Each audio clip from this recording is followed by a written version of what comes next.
When I was 12 years old, my family moved to Faulland. Calling that place a town might be a little too generous. There wasn't much there but a lot of farmland and endless country highways lined with distant houses. Depending on what part of the highway you were on, some of them were nice enough that you might call them mansions with their big pretentious gates and fountains. Anyone who thinks they need a gate or a fountain at their house probably isn't as important as they think they are. But I digress. Along some of the more heavily forested stretches of the highway that ran through Faulland were a bunch of smaller, older houses. The one my family moved into was one of those. It wasn't run down or anything, just older. I know you're a century home. Please don't. The realtor had called it. I'm so scared. It needed some updates and my family was willing to put the money into it. My dad had something of an obsession with DIY, so anything with a project to do was perfect for him. Personally, I would have passed on the place. Its problems were a little too much for me. I still don't know what he thought he saw in it. I didn't like the place. It wasn't just that we were leaving home. I remember thinking from day one that the layout of the place was just odd. I guess they built houses differently 100 years ago. I'd noticed some of the same peculiarities in a few of the other houses we'd looked at, but the one we bought was easily the strangest. The upstairs consisted of a landing big enough for one person to stand in with 3 bedrooms and 1 bathroom coming off of it. Both my bedroom and the bathroom had small doors in them that led into the attic. And every time I opened it, I could have sworn I felt the insulation burning my eyes. I could have lived with that, though. The bedrooms were incredibly spacious, and with a fresh coat of paint, it would have been just fine. The basement was the weirdest part, though. It was only accessible through a trap door in the kitchen, and it wasn't tall enough for anyone of average height to stand up straight in. But despite the height, it inexplicably had a toilet on a raised platform facing the ladder down. All these years later, and I still haven't figured out why the hell they put a toilet there. But I digress. Aside from the toilet, the only other things in the basement were the furnace, the water heater, a couple of sink faucets that didn't have a basin beneath them, and another trap door that had been painted over. My dad had tried to open it after we moved in. Le said he figured it was either a crawl space that led beneath the house or additional storage. Whatever it was, he never actually had any luck. It was sealed tight and eventually he gave up on it.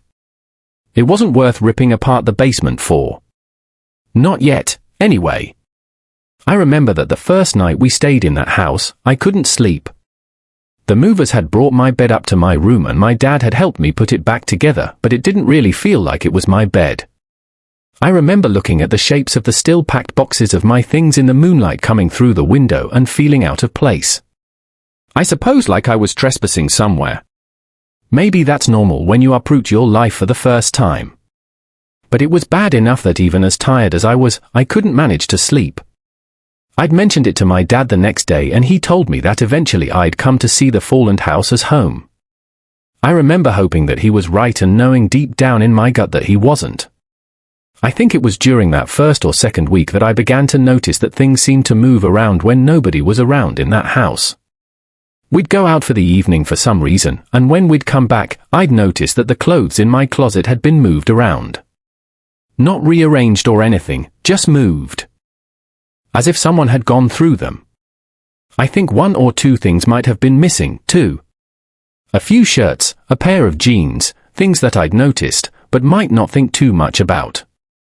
Once we came home after going out to dinner and after going up to my room, I remember noticing that my desk chair was pulled out and some of my things looked as if they'd been touched.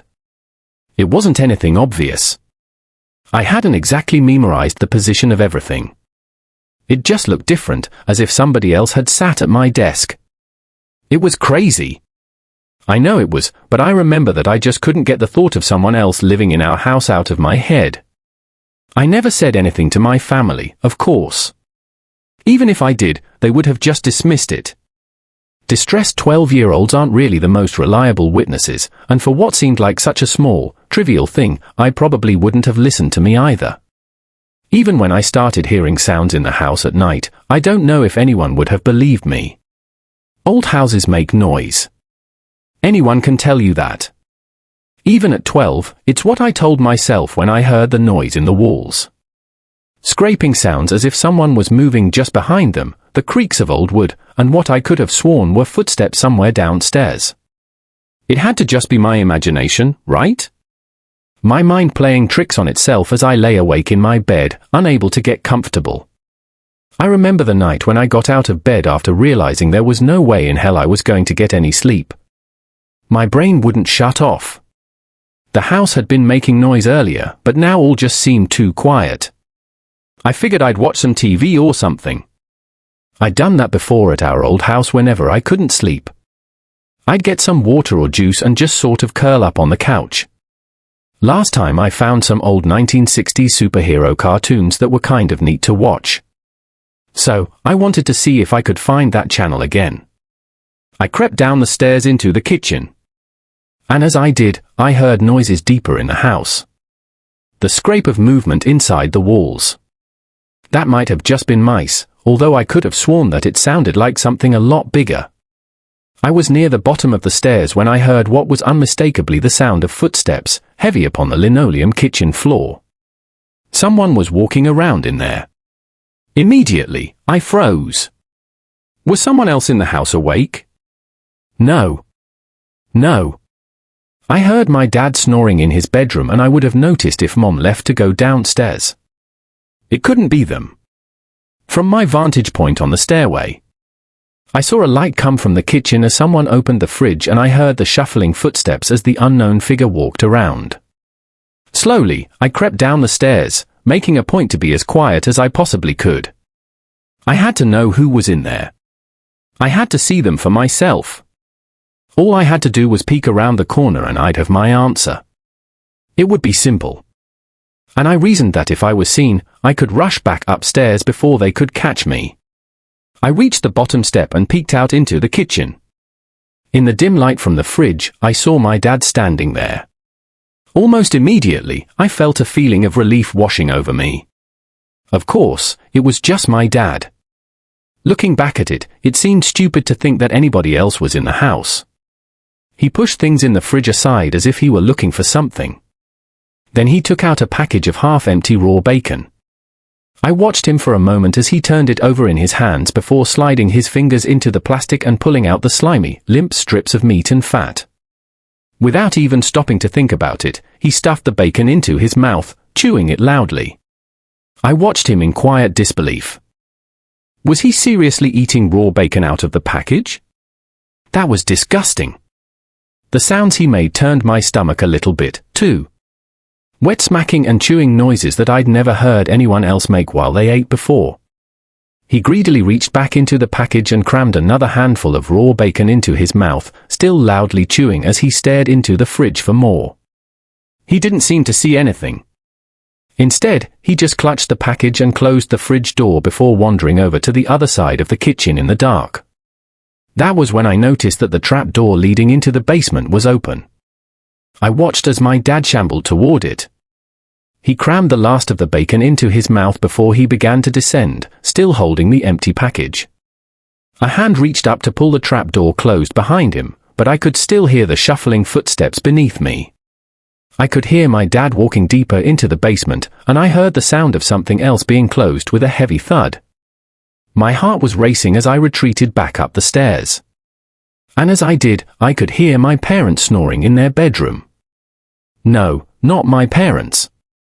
My dad. He was the only one who snored. Mom was quiet when she slept, but Dad's snoring had always been loud. You could always tell when he was asleep because it sounded like someone was mowing their lawn. I don't know how Mom ever put up with it. I could hear the snoring. My dad was asleep in his bedroom. He'd been asleep the whole time. And if he'd been asleep the whole time, who was it that I'd just seen returning to the basement? I didn't sleep that night. I couldn't. I just crawled back into bed and I lay awake, listening to every groan that old house made. I had stayed in touch with a few friends of mine from before the move. We mostly talked over phone calls, but during the weekends, my parents were okay if I did sleepovers at their place. I started doing a lot more of those sleepovers after I saw that thing that looked like my dad returning to the basement. I never told my friends what I'd seen. I never told my family either.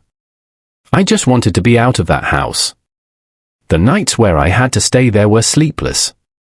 I heard every groan of that house, every scratch inside the walls, every footstep from downstairs. I heard them clearly. I don't know how my parents didn't. Maybe they just hand-waved them like I'd been doing after all. We were supposedly the only ones in the house, right? Maybe staying silent was a mistake. I was so afraid that nobody would believe me that I thought the best thing to do was to say nothing at all. Looking back at it, I should have done things differently. God, I wish I'd done things differently. It was almost a month after I saw the figure who looked like my dad. Then I got a call from my family while I was staying over at a friend's house. One moment, my friend and I were playing video games. And the next, his mom was standing at the door looking concerned and holding the phone. "Alan, your parents are calling," she said. There was obvious worry in her voice and it struck a nerve in me. I remember taking the phone from her and pressing into my ear.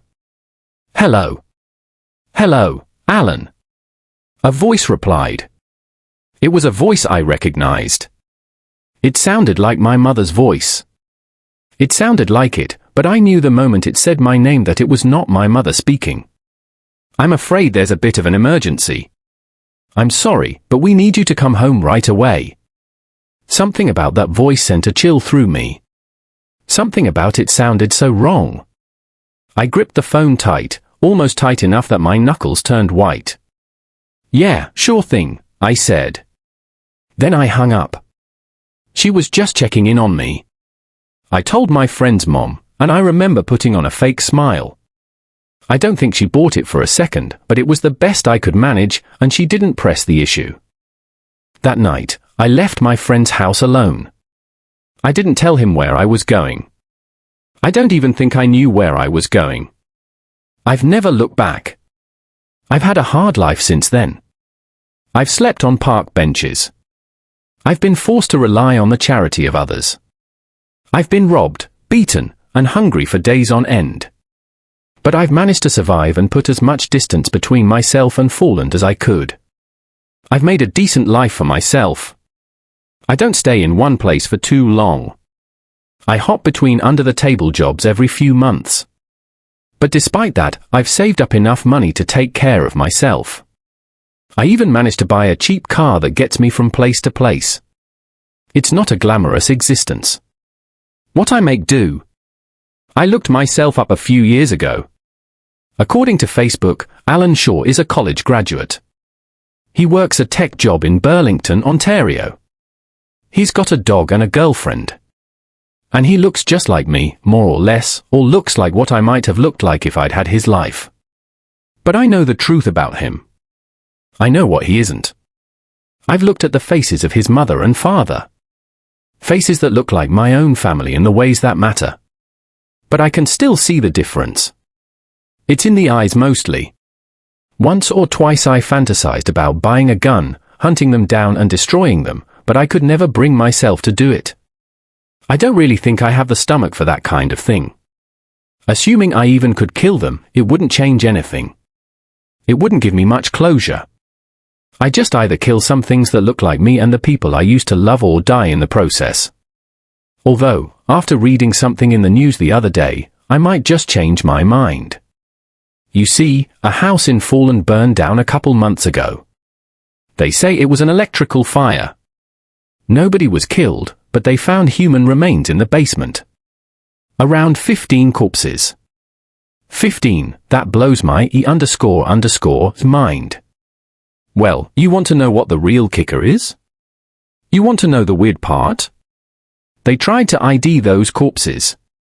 And when they did, they found that most of them belonged to people who were apparently still alive. It got chalked up to a mistake. Contaminated equipment or something. I don't see that much about it on the news, but it got my attention.